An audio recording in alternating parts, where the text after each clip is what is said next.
Today we're diving into one of the most dramatic moments of the ongoing conflict between Russia and Ukraine, the Crimea Bridge explosion and Vladimir Putin's furious reaction. This event shocked the world, not only for the scale of destruction, but also for how it exposed the deeper tensions, pride, and symbolism behind this war.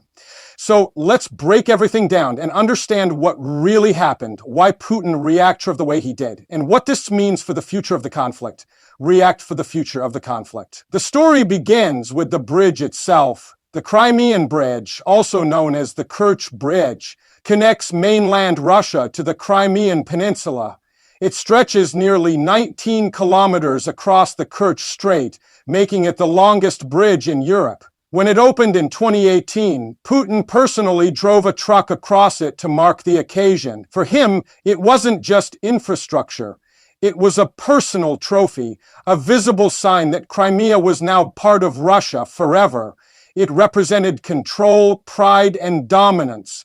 It also became a vital lifeline for transporting military supplies, goods, and people between Russia and Crimea.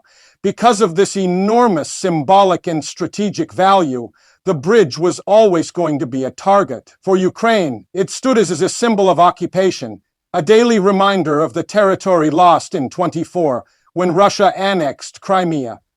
Destroying or even damaging it would be both a psychological and military victory. And when the explosion happened, that symbolism exploded with it. The first major blast came in October 22, when a truck bomb detonated on the road section of the bridge. Flames and smoke erupted into the sea. Part of the road collapsed into the sea. Russian authorities immediately blamed Ukraine, while Kiev didn't officially confirm it, but celebrated the incident online. Memes, jokes, and music flooded social media. The bridge had become a global talking point overnight. Putin's response to that first explosion was swift and angry. He called it a terrorist act, planned by Ukrainian intelligence, and vowed revenge. Within days, Russia launched one of the heaviest missile barrages on Ukraine's cities since the beginning of the war. Power stations, railways, and water systems were struck. His message was clear. Any attack on Russia's pride would be met with overwhelming force. But the story didn't end there. In July 23, another explosion hit the bridge again. This time, 2 civilians were killed and part of the roadway collapsed. Russia again blamed Ukraine, and once again, Putin promised retaliation. Each time the bridge was attacked, it not only disrupted transport but also reminded everyone that Russia's secure grip on Crimea wasn't as strong as it seemed. Then, in June 2005, another major explosion shook the structure. Reports say that underwater drones loaded with over 1,000 kilograms of explosives struck the supports beneath the bridge. The attack was precise and technologically advanced. Ukrainian security officials later claimed responsibility, saying the operation targeted key pillars to render the bridge unstable without completely destroying it. Russia closed the bridge temporarily, claiming there was minor damage, but satellite images and independent videos told a different story. Part of the bridge appeared warped and scorched. For Putin, this was not just another military incident. It was personal humiliation. The bridge was one of his proudest achievements, the physical symbol of his control over Crimea. Every attack on it chips away at that image of strength. His public anger was mixed with frustration because the attacks exposed weaknesses in Russian defenses, and his image as the all-powerful leader took a hit. Immediately after the 2025 explosion, Putin convened a meeting with top military and security officials. He demanded comprehensive proposals to secure the bridge and punish those responsible. State television portrayed him as calm but firm.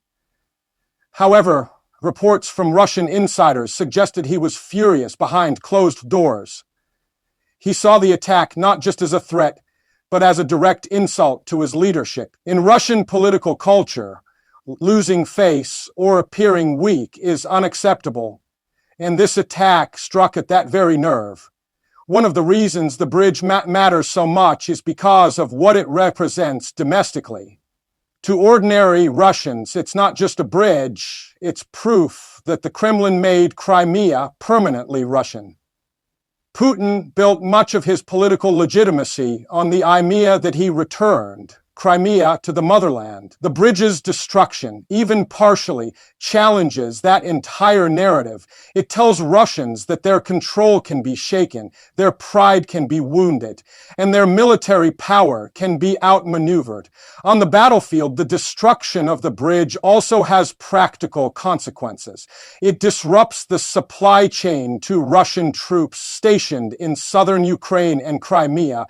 Every time the bridge is damaged, fuel, ammunition, and food deliveries slow down. That means Russian operations in the region suffer delays and shortages. For Ukraine, hitting the bridge serves both symbolic and strategic purposes. It demoralizes the enemy while weakening their logistics. After the explosions, Putin's speeches grew increasingly defensive. He repeated phrases like terrorist act, Western involvement, and provocation. This kind of language isn't random. It's meant to unify Russians around a sense of victimhood and rally them against an external enemy. By labeling Ukraine's attack as terrorism, Putin aims to justify harsher retaliation while presenting Russia as the righteous defender. It's part of his communication strategy, controlling the story even when the reality is damaging. Behind the scenes, the Kremlin launched a massive information campaign. State TV channels played footage of the bridge being repaired, workers welding steel beams, and cars resuming traffic. They showed images of Putin being briefed, nodding seriously and giving orders. The goal was to project normalcy and strength, even when the truth was that the bridge was heavily damaged and at risk of further attacks. Controlling the image of stability is crucial for the Kremlin. Putin knows that as long as Russians believe he is in control, his power remains intact. But outside of Russia, the reaction was very different. Many Western analysts saw the attacks as a clear sign that Ukraine had the capability to strike deep into Russian-controlled territory. It was a message that nowhere was completely safe. Not even one of Putin's prize symbols. The bridge explosion also sparked debates about escalation. Some feared that Russia might retaliate with larger missile strikes or even tactical nuclear threats to reassert dominance. Each new attack pushed the psychological boundary further, testing how far both sides were willing to go. What's especially revealing is the emotional tone of Putin's reaction. In the past, he has often appeared calm, even cold, when discussing war, but the bridge incidents brought visible irritation. His statements became sharper, more personal. Russian insiders have said he viewed the attacks as an insult to the state. It's not just military failure, it's an affront to his authority. This emotional element helps explain why his responses were so extreme, including retaliatory strikes on civilian infrastructure. Let's also look at how Ukraine has handled this strategically. By not always claiming responsibility immediately, Ukraine keeps Russia guessing. This uncertainty frustrates the Kremlin and forces it to stretch its resources. Every time there's an explosion, Russia has to inspect miles of coastline, strengthen air defenses, and deploy naval patrols. Ukraine's ambiguity becomes a weapon in itself. It keeps Russia reactive instead of proactive. The 25 explosion, just underwater droned, shows just how much warfare has evolved. These were not random attacks. They required intelligence, timing, and precise coordination. It also highlights how Ukraine has adapted modern technology and Western support to conduct operations that were once thought impossible. For Russia, that's a nightmare scenario, the enemy becoming smarter, faster, and more unpredictable. Putin's public appearances after the attacks were carefully staged. He emphasized unity, punishment for the terrorists, and the importance of finishing repairs quickly. But the cracks in the narrative were visible.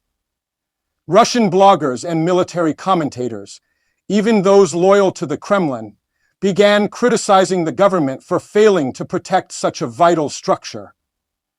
Some asked how underwater drones could bypass defenses. Others accused officials of corruption in bridge security contracts. The very conversation about failure was something Putin always wanted to avoid.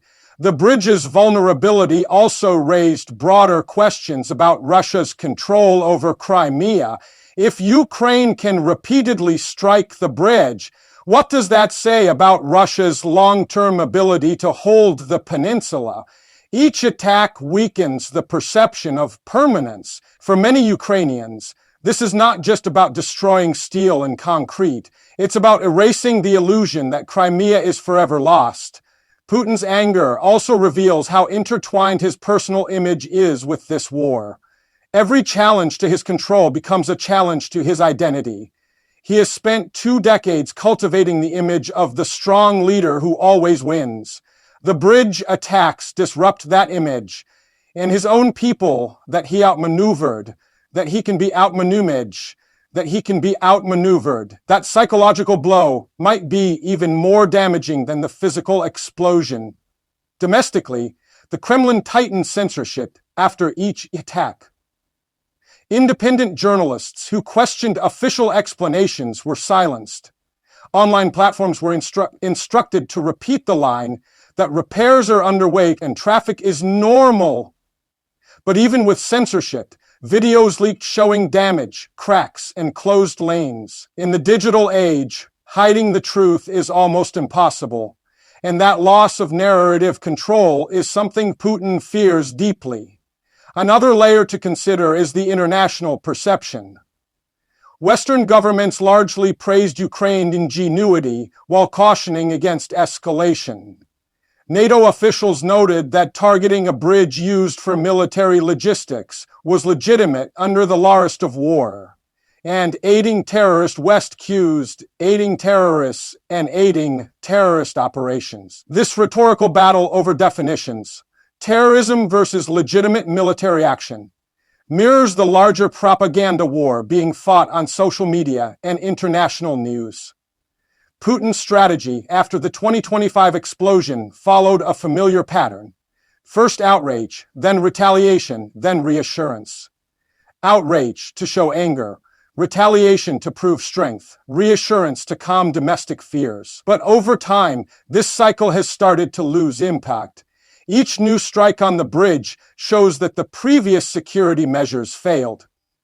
Repetition of the same words without new results begins to look like weakness, and that's what worries the Kremlin most.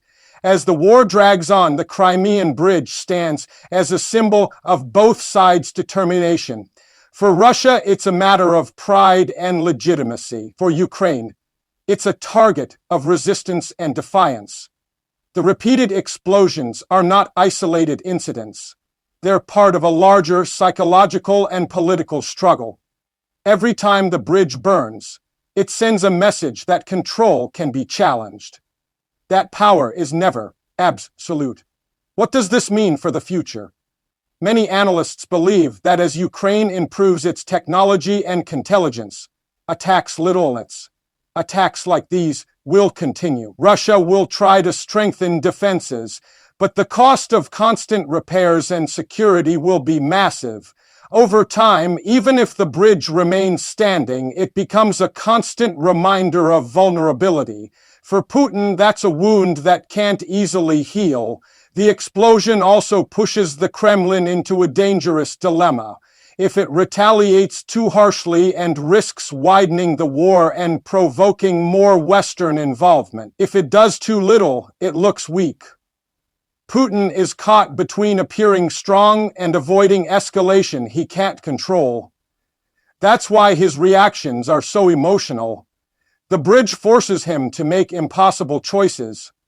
From a historical perspective, this event might be remembered as one of the turning points of the conflict.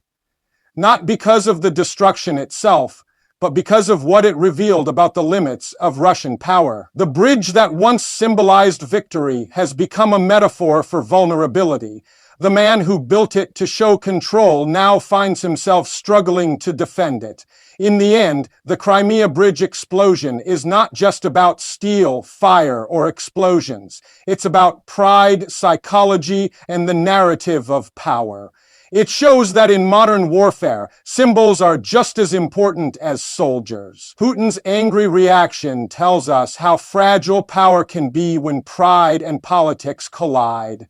For Ukraine, each strike is a message that the struggle for freedom continues, and no bridge is untouchable. Thank you for watching. If you enjoyed this deep dive and want to stay updated with more detailed explanations like this, make sure to like, subscribe, and hit the notification bell. See you in the next video.